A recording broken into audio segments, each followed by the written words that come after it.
يا جماعة، مستعدين نسمع حكاية فيها شوية غموض وشوية أبطال وشوية أشرار صغيرين.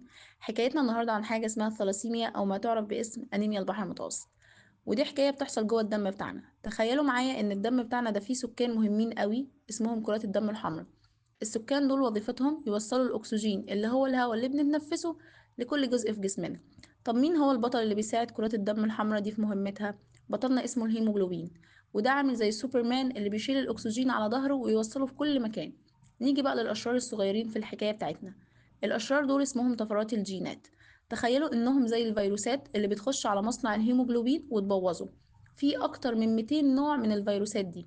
لما الهيموجلوبين يبوظ كرات الدم الحمراء بتتعب ومش بتقدر توصل الأكسجين كويس، وساعتها سكان المدينة كلهم بيتأثروا.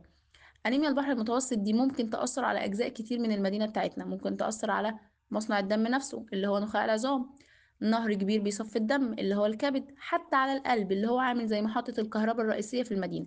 طب ايه اللي بيحصل لسكان المدينة لما الهيموجلوبين يبوظ؟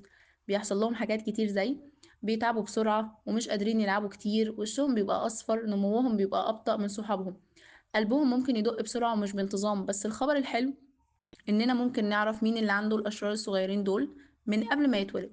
في تحاليل بسيطة ممكن نعملها قبل الجواز عشان نعرف إذا كنا حاملين للمرض ولا لأ. والعلماء كمان اكتشفوا أدوية وعلاجات بتقدر تساعد الأبطال بتوعنا زي نقل الدم وزرع الخلايا الجذعية.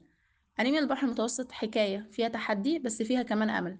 شاركوا الحكاية دي مع أصحابكم وأهاليكم عشان كلنا نفهم أكتر عن مغامرة الهيموجلوبين.